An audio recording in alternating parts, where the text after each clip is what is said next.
Ni mu karere ka Kamonyi umwuka mubi uratutumba hagati y'ubuyobozi bw'aka karere hamwe na Gatolika Kiliziya ikora muri aka karere. Uyu mwuka mubi uraturuka hehe? Ubuyobozi bw'aka karere bwaba bwakoreye iki iyi Kiliziya Gatolika yo muri kano karere? Ese byaba byabereye hehe? Ibyo byose n'ibindi tutababwiye nibyo tuje kubagezaho mu makuru yacu y'uyu munsi. Icyo mbisabira, niba uje hano ari ubwa mbere, jya munsi y'iyi nkuru urabona ijambo subscribe cyangwa se abone, utukandaho n'akazugira kaza nako gakandeho.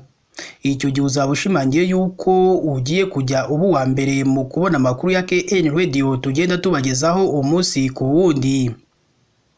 Reka twitse gato, turaza tubabwira byinshi kuri iyi nkuru ikomeje guteza umwuka utari mwiza hagati y'ubuyobozi bw'akarere ka Kamonyi hamwe na Kiliziya Gatolika ikorera muri kano karere. Tubibutse ko iyi yo ari KN Radio.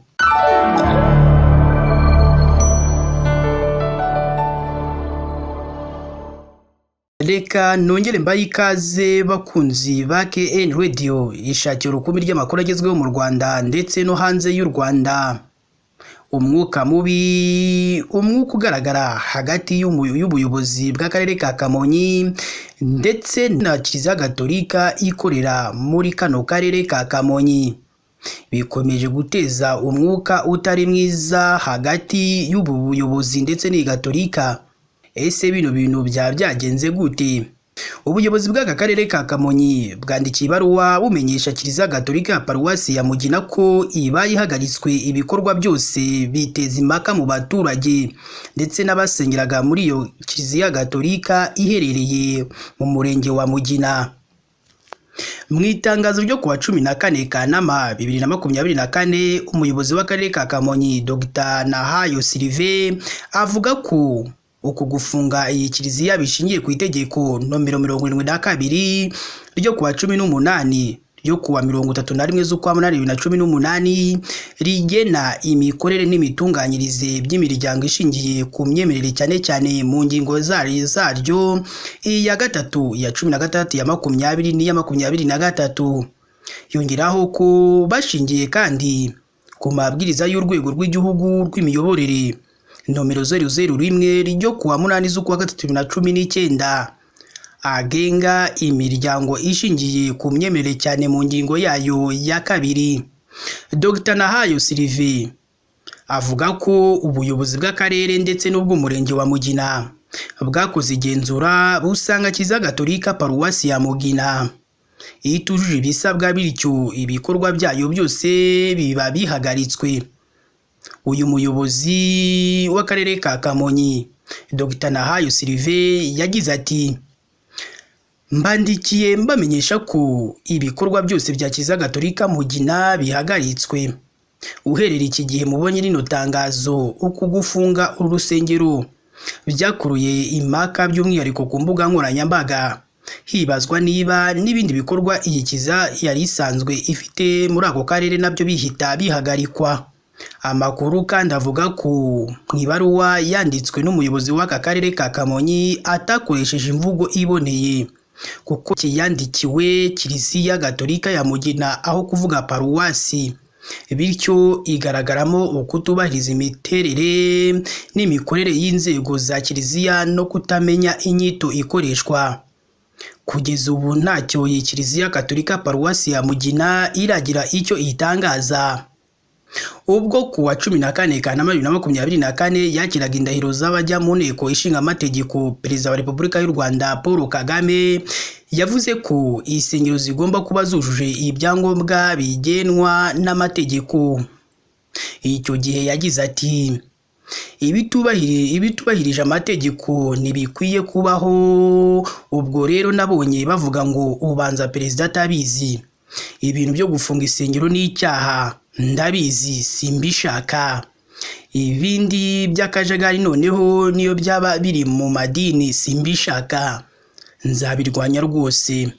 Umukuru w'igihugu yavuze ko mbere yo kwibaza ku gufunga insengero abantu bakwiye kwibaza ku buryo zashinzwe. Yagize ati: Ikintu cy'amakanisa ni iki? Murabanza induru ikavuga, bafunze amakanisa. Wabanje ugahera ku kuvuga ngo ubundi yagiye hate, amakanisa ni iki, amakanisa ibihumbi ni iki? Abanyarwanda mwarwaye iki koko? Ariko ngira ngo ni ibibazo byo kuba Abanyafurika dufite ikihe kibazo? Hashize iminsi urwego rw'igihugu rw'imiyoborere RGB mu Rwanda ruri gukora ubugenzuzi bugamije kureba insengero zujuje ibisabwa n'izitabyujuje. Inshingano rukora rufatanyije n'inzego z'ibanze. Uru rwego rwatangaje ko mu nsengero zisaga 13,000 zimaze gukorerwa ubugenzuzi nibura 59.3% zafunzwe kubera zitujuje ibisabwa. Muri 2018 igenzura nk'iri ryarabaye ndetse icyo gihe insengero zirenga 7,000 zirafungwa kuko zitari zujuje ibisabwa, ariko icyo gihe hatanzwe imyaka 5 yo kuzuzuza ibitari byuzuye. Muri Gicurasi 2024 kandi RGB yongeye kwandikira amatorero iyasaba gutanga amakuru agaragaza aho insengero zayo ziherereye, abayobora n'amashuri bafite, ariko amatorero yose ntiyabishoboye.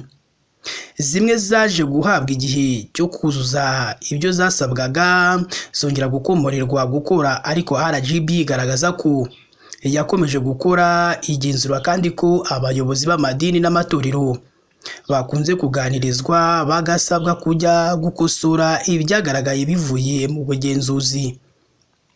Iyi nkuru yo gufunga insengero mu Rwanda yagiye igarukwaho cyane ku mbuga nkoranyambaga zikorera hano mu Rwanda.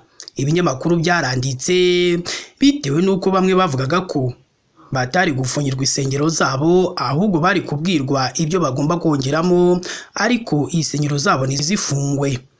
Kugeza na n'ubu izo nsengero zafunzwe nta na rumwe rurakomorerwa mu zimaze iminsi zifunzwe. Ni naha natwe dusoreje amakuru yacu y'uyu munsi. Niba ari ubwa mbere dusuye, jya munsi y'iyi nkuru urabona ijambo subscribe cyangwa se abone, utukandaho n'akazugira kaza nakugakandeho. Icyo gihe uzaba ushimangiye yuko ugiye kujya uba uwa mbere mu kubona amakuru ya KN Radio tugenda tubagezaho umunsi ku wundi. Mugire ibihe byiza kandi Imana yo mu ijuru ijye ikomeza ibane namwe.